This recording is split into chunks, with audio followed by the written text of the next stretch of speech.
नमस्कार दोस्तों, एक बार फिर से आप सभी दोस्तों का आपके अपने YouTube चैनल पर बहुत बहुत स्वागत है। दोस्तों, दिन भर के मुख्य समाचार हैं, बड़ी खबरें हैं, फटाफट अंदाज में आगे इसी वीडियो में जानेंगे।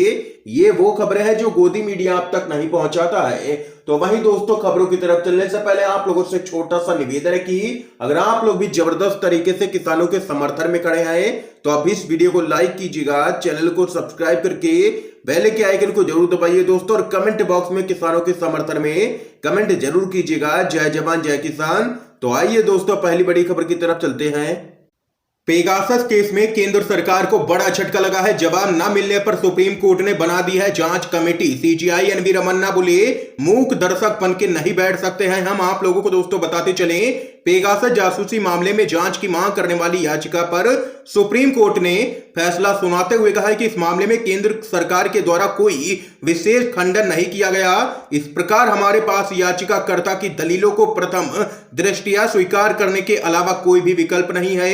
हम एक विशेषज्ञ समिति नियुक्त करते हैं जिसका कार्य सर्वोच्च न्यायालय के द्वारा देखा जाएगा। आगे आप लोगों को बताते चले, सुप्रीम कोर्ट ने रिटायर्ड जस्टिस आरवी रविंद्रन की अगुवाई में कमेटी का गठन किया है। जस्टिस रविंद्रन के साथ आलोक जोशी और संदीप ओबराय इस कमेटी का हिस्सा होंगे। एक्सपर्ट कमेटी में साइबर सुरक्षा, फॉरेंसिक एक्सपर्ट, आईटी और तकनीकी विशेषज्ञों से जुड़े कई दिग्गज लोग शामिल हैं। और वहीं सुप्रीम कोर्ट ने दो टूक कह दिया है कि निजता के उल्लंघन की जांच होनी ही चाहिए, और यहां पर हम हाथ पर हाथ धरे नहीं बैठ सकते हैं, और किसी की भी जासूसी हमें बिल्कुल भी किसी भी कीमत पर मंजूर नहीं है। ये यहां पर दोस्तों सुप्रीम कोर्ट ने बड़ा झटका दे दिया है केंद्र की मोदी सरकार को। एक और बड़ी खबर बताते चले आप लोगों को, पंजाब और यूपी चुनाव से पहले वापस हो सकते हैं कृषि कानून। अखिलेश यादव ने बीजेपी के पूरे प्लान का कर दिया है खुलासा। आप लोगों को बताते चलें, समाजवादी पार्टी के प्रमुख अखिलेश यादव ने आशंका व्यक्त की है कि मोदी सरकार आगामी पंजाब और उत्तर प्रदेश चुनावों के मद्देनजर कृषि कानूनों को वापस ले सकती है, और फिर बाद में चुनाव खत्म होने के बाद उन्हें नए सिरे से लागू कर सकती है। बीजेपी पर केवल कॉरपोरेटों की सेवा करने का आरोप लगाते हुए अखिलेश यादव ने कहा है कि बीजेपी सरकार उन उद्योगपतियों की सेवा के लिए प्रतिबद्ध है जिन्होंने कृषि कानूनों के कारण पहले से ही यहां पर कई तरह की बुनियादी ढांचे की स्थापना कर रखी है। और वहीं अखिलेश यादव ने आगे कहा है कि सरकार जल्द ही कुशीनगर में हाल ही में उद्घाटन किए गए हवाई अड्डे को भी बेच सकती है। ये यहां पर जबरदस्त तरीके से बीजेपी सरकार पर भड़के हैं अखिलेश यादव। एक और बड़ी खबर बताते चलें, बिहार में उपचुनाव के बाद बदल जाएगी क्या सरकार? तेजस्वी यादव बोले, धैर्य रखिए, 2 नवंबर को मिल जाएगी खबर। आप लोगों को बताते चलें, बिहार में उपचुनाव के नजदीक आते ही राज्य में सियासी सरगर्मियां तेज हो गई हैं। चर्चा इस बात पर भी होने लगी है कि क्या उपचुनाव के बाद राज्य में सरकार बदल जाएगी। इस चर्चा को आरजेडी के नेता तेजस्वी यादव ने और भी हवा दे दी है। तेजस्वी यादव ने दावा किया है कि इन दोनों सीटों पर जीत हासिल करने के बाद बिहार में अपनी नई सरकार बनाएंगे। उन्होंने कहा है कि धैर्य रखिए और 2 नवंबर का इंतजार कीजिए। और यहां पर खास बात तो यह है कि काफी दिनों से सियासत से दूर रहने वाले आरजेडी प्रमुख लालू यादव ने भी उपचुनाव में यहां पर प्रचार किया है आरजेडी के लिए दोनों ही विधानसभा सीटों पर। एक और बड़ी खबर बताते चलें, गुजरात दंगों में नरेंद्र मोदी व अन्य को क्लीन चिट देने वाली क्लोजर रिपोर्ट हमें दिखाएं। सुप्रीम कोर्ट ने दो टूक कहा। आप लोगों को बताते चलें, उच्चतम न्यायालय ने कहा है कि वह 2002 के दंगों के दौरान गुजरात के मुख्यमंत्री रहे नरेंद्र मोदी समेत 64 लोगों को क्लीन चिट देने वाले विशेष जांच दल यानी कि एसआईटी की क्लोजर रिपोर्ट और इसे स्वीकार करते समय मजिस्ट्रेट अदालत के द्वारा दिए गए औचित्य को देखना चाहेगा।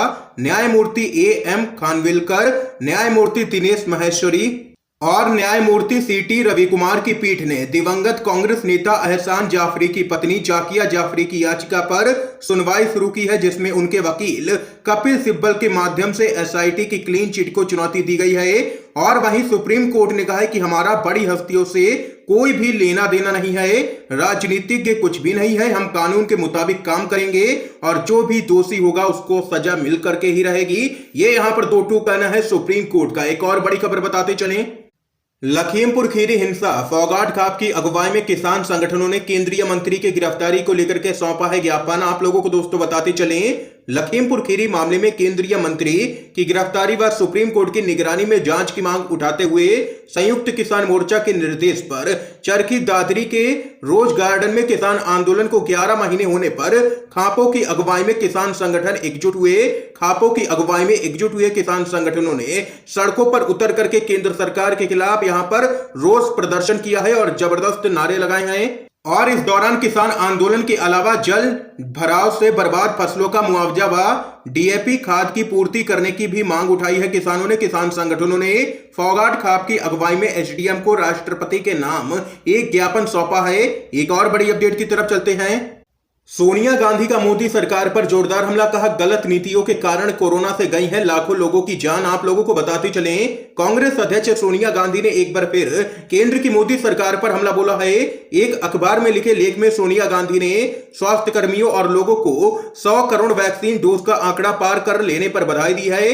उन्होंने कहा है कि शुरुआती देरी, अनिर्णय और शंकाओं के बाद 100 करोड़ वैक्सीन डोज के लिए वैज्ञानिकों और मेडिकल क्षेत्र में काम करने वालों को बधाई। और वहीं सोनिया गांधी ने आगे कहा है कि मोदी सरकार की गलत नीतियों की वजह से लाखों लोगों ने कोरोना महामारी से जान गंवाई है। समय पर ऑक्सीजन और कोरोना से लड़ने का इंतजाम नहीं किया गया है सरकार की तरफ से, क्योंकि प्रधानमंत्री कोरोना वायरस पर विजय का ऐलान पहले ही कर चुके थे, लेकिन हकीकत तो कुछ और ही थी, जिसका खामियाजा देश की जनता ने भुगता है। ये यहां पर जबरदस्त तरीके से मोदी सरकार पर भड़की है सोनिया गांधी। एक और बड़ी खबर बताते चलें, बीजेपी जेजेपी सरकार हरियाणा के इतिहास में सबसे भ्रष्ट और अक्षम सरकार है।